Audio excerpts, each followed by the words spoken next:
પણ આ જગતની પરે પણ એક ભૌતિક જગત છે. એટલે કહેવાય ને કે હિમાલયની અંદર હજારો વર્ષથી સાધુ છે, બહાર શું કામ નથી આવતા?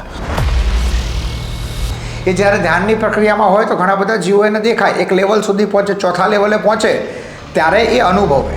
જ્યાં સુધી ચોથા લેવલથી ડાઉન હોય ને ત્યારે એને ભાસ થાય કે આવું કોઈ નકારાત્મક મારી આસપાસ છે.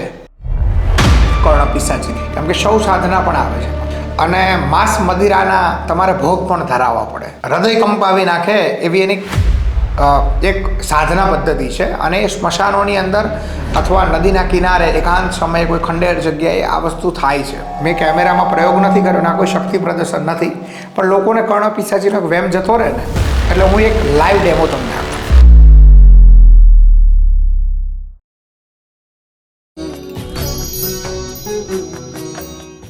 જય માતાજી. જય માતાજી. ઓમ નમો નારાયણ. ઓમ નમો નારાયણ.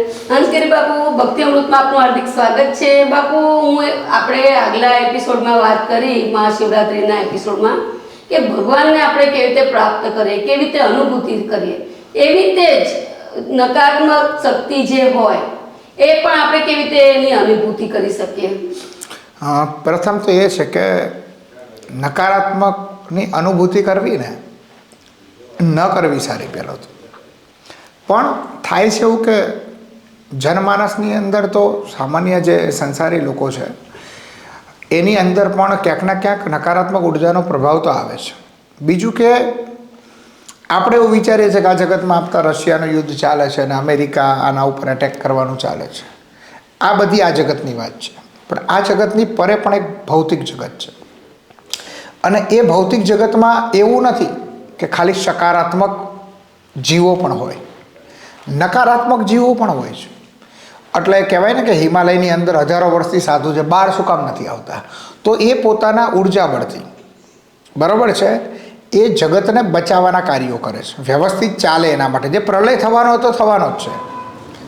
તો એની સામે જેટલા સકારાત્મક જીવ હોય છે ને એની સામે એટલા નકારાત્મક જીવ પણ હોય છે. અને આપણને ન દેખાય પણ આવી લડાઈઓ છે ને, જે કહેવાય ને નેગેટિવ અને પોઝિટિવની, એ આ વર્લ્ડની અંદર ચાલતી હોય છે. અને સૂક્ષ્મ જીવો, બરાબર છે, કેટલાક સાધુઓ પણ છે જે શરીર રૂપે પણ છે, એ આવી લડાઈઓની અંદર મદદ કરતા હોય છે. બરાબર છે. ઓલા નકારાત્મક હાવી થાય તો સમાજની અંદર ઘણું બધું ખોટું થાય, બરાબર છે. તો સકારાત્મક જીવો છે તો એને અટકાવવાના બી પ્રયાસ કરે છે. તો આ કહેવાય ને કે આ જગતથી પરેની એક લડાઈ છે. અને એ લડાઈની વચ્ચે આપણું અસ્તિત્વ ટકી રહ્યું છે. નહીં તો અસ્તિત્વ ટકે નહીં. ઇતિહાસમાં તમે સાંભળ્યું છે કે ફલાણા રાક્ષસે ઘણું બધું પૃથ્વીનો નાશ કર્યો ને પછી દેવી જોડે જાય ને દેવી એક નવું રૂપ લે અથવા વિષ્ણુ ભગવાન એક નવું રૂપ લે એનો સંહાર કરે છે. તો આ કોઈ કાલ્પનિક વાતો નથી, આ વાસ્તવિક વાતો છે ને. એ આજે પણ ઘટિત થાય છે. પહેલાં થતી એવું નથી, આજે પણ ઘટિત થાય છે. તો ઘણા બધા એવા નકારાત્મક જીવ હોય છે અને એ પણ એટલા માટે લડાઈ કરતા હોય છે કે ક્યાંક ના ક્યાંક અમારી નકારાત્મકતા દૂર થાય ને તો અમે પણ સદગુણના માર્ગે જઈ શકીએ. પણ જ્યાં સુધી એની નકારાત્મકતા ન હટે ત્યાં સુધી એનામાં સદગુણનો આવિર્ભાવ થતો નથી. તો એ એક લડાઈ ચાલે. જો આ લડાઈ ન ચાલે તો સમાજ સીધી લીટીમાં ચાલે. જો સીધી લીટીમાં ચાલે તો એ જીવન ન ચાલી શકે, આ જગત ન ચાલી શકે. કેમ કે જગત છે ને શુભ અને અશુભનું મિશ્રણ છે.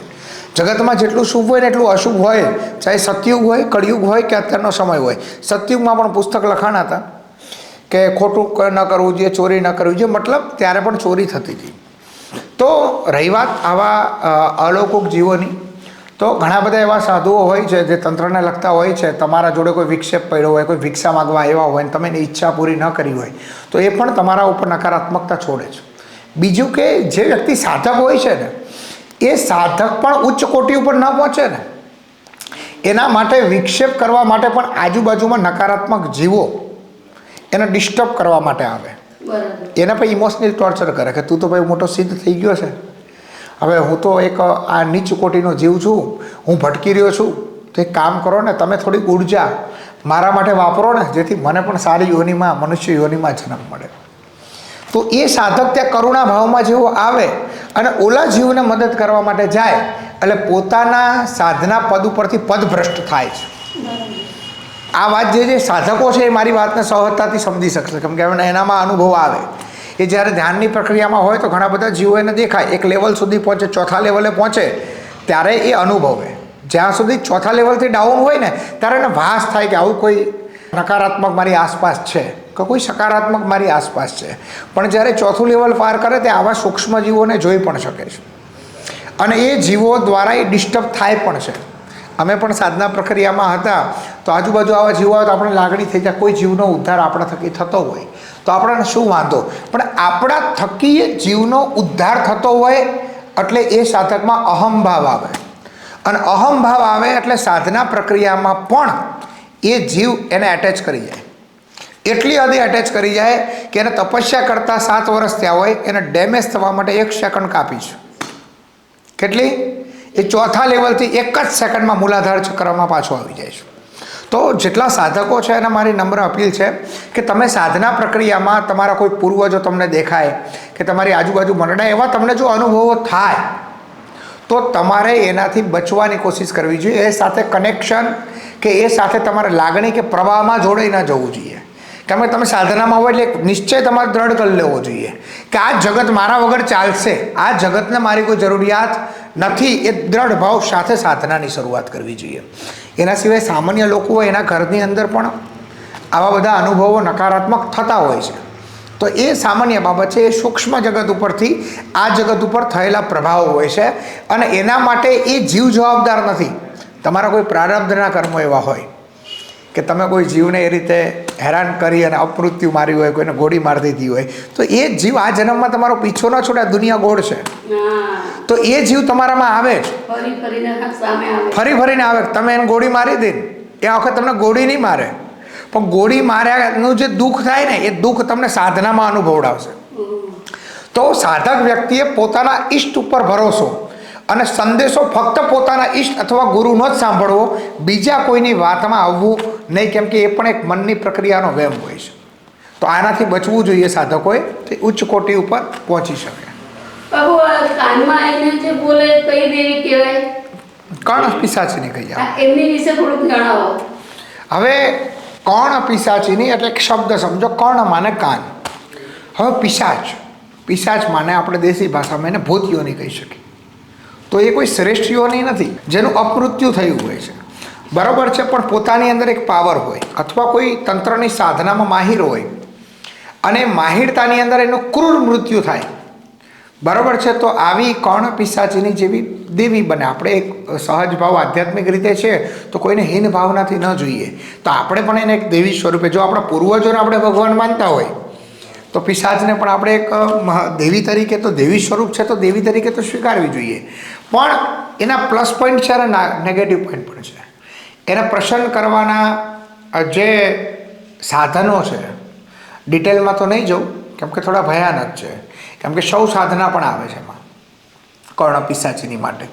અને માંસ મદિરાના તમારે ભોગ પણ ધરાવવા પડે, હૃદય કંપાવી નાખે એવી એની એક સાધના પદ્ધતિ છે. અને એ સ્મશાનોની અંદર અથવા નદીના કિનારે એકાંત સમયે કોઈ ખંડેર જગ્યાએ આ વસ્તુ થાય છે.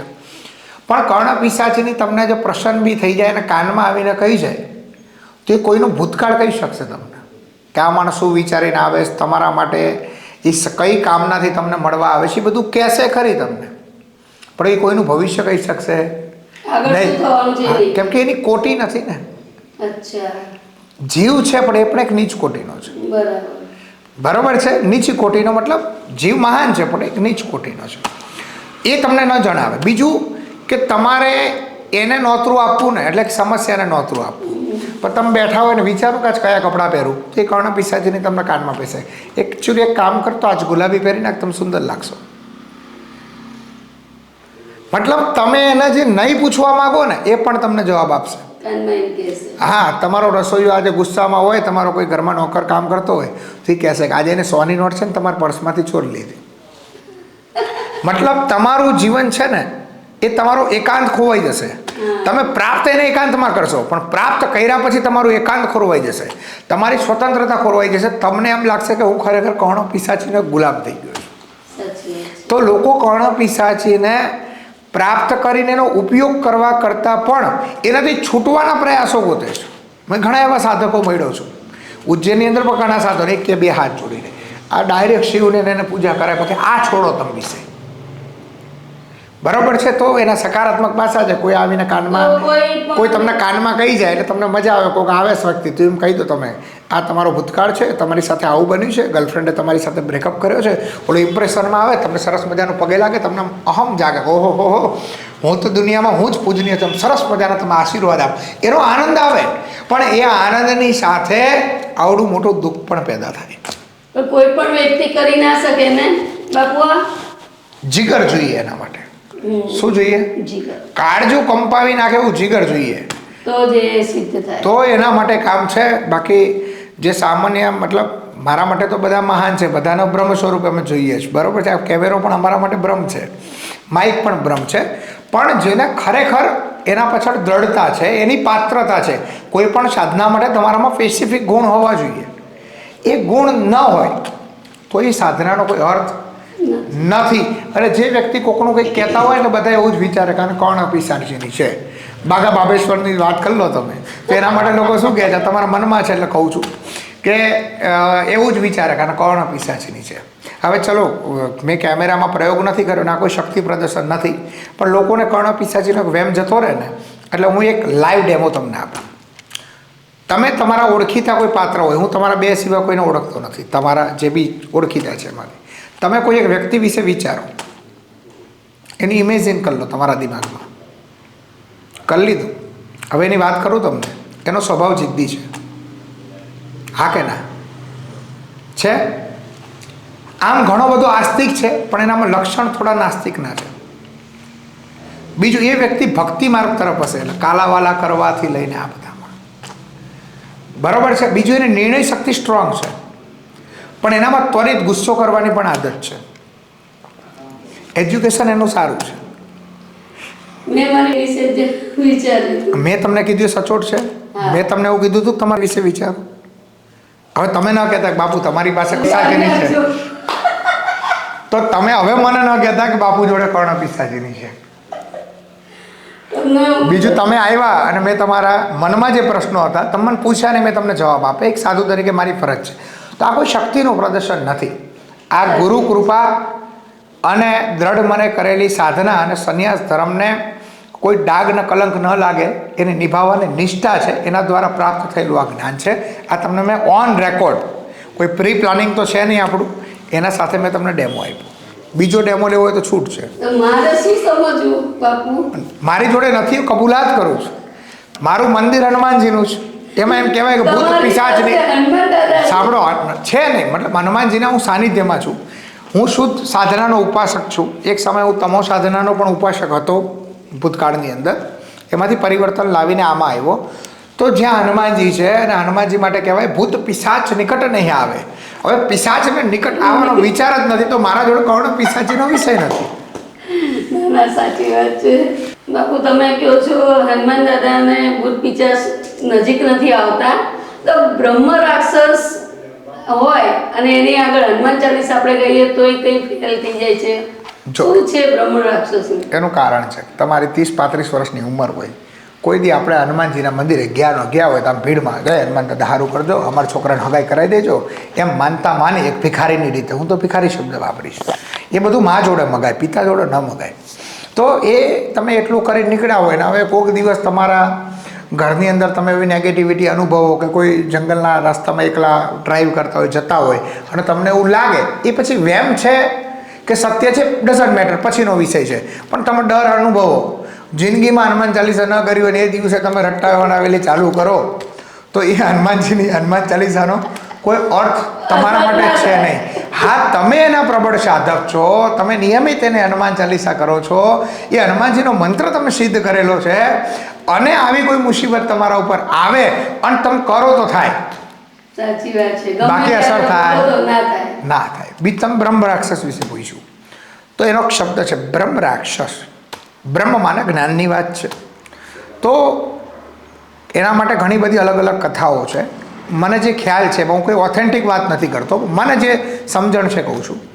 કોઈ બ્રાહ્મણ વ્યક્તિ હોય, જાતિથી નહીં પણ કર્મથી બ્રાહ્મણ વ્યક્તિ છે, જેને વેદોનું જ્ઞાન છે, બરાબર છે, અધ્યયન છે, એના પોતાના અનુષ્ઠાન છે, અને એ સાધના પદ્ધતિની અંદર ખૂબ આગળ વધ્યો છે. મતલબ એને જ્ઞાન તો છે. એ સાધના પદ્ધતિમાં આગળ વધ્યા પછી પણ કોઈના દ્વારા એનું અપમૃત્યુ કરવામાં આવે, એની હત્યા કરવામાં આવે, સાધનામાં બેઠા હોય, એ બને છે બ્રહ્મ રાક્ષસ. એટલે થાય શું ખબર છે, એ બ્રહ્મ રાક્ષસની ઉર્જા તમારામાં અસર કરે. તમે 2 શ્લોક બોલો એટલે સામે 4 બોલે. અચ્છા. તમને કહી દે હજી બોલ તારી ઈચ્છા હોય તો શેમાંથી બોલવું છે, ઉપનિષદમાંથી બોલવું છે. કારણ કે પોતે સાધના કરતા એને શું અસર થવાની? હા, તમે મંદિરમાં જતા રહો ને તો એ તમે શ્લોક બોલો એ શ્લોક બોલે, તમે પૂજા કરો તો એ પૂજા કરે, તમે છુટકારો ક્યાંથી મેળવો? પણ હા, એક બાબત હું યુવાનોને ચોક્કસ કહીશ કે આ વાતમાં ડરવા જેવું નથી. જો તમને તમારા ઈષ્ટ ઉપર કે ગુરુ ઉપર પૂર્ણ વિશ્વાસ છે અને ગુરુ કે ઈષ્ટ એમ કહી દે કે આ ખાડામાં પડી જાય, તમે એક જ સેકન્ડ વિચાર કર્યા વગર, જીવના જોખમનો પણ મૃત્યુનો વિચાર કર્યા વગર જો તમે કૂદી જાઓ, આવી જો તમારામાં જો શ્રદ્ધા અને નિષ્ઠા ગુરુ પ્રત્યે અને પોતાના ઈષ્ટ પ્રત્યે હોય અને તમે માનસિક પ્રિપેર હોય તો આવા હજારો બ્રહ્મ રાક્ષસ તમને ટચ ન કરી શકે. તો તમે બહુ સરસ વાત કરી અને અત્યારના યુવાનોને તમે આ સમજાવ્યું તો ખૂબ મજા આવી આજના પોડકાસ્ટમાં. તો આપનો ખૂબ ખૂબ આભાર બાપુ. ધન્યવાદ. તો મિત્રો, તમને અમારો પોડકાસ્ટ કેવો લાગ્યો? લાઈક કરજો, શેર કરજો, સબસ્ક્રાઈબ કરજો. કોમેન્ટ બોક્સમાં હર હર મહાદેવ લખવાનું ભૂલતા નહીં. જય મહાદેવ. ઓમ નમો નારાયણ. ઓમ નમો નારાયણ.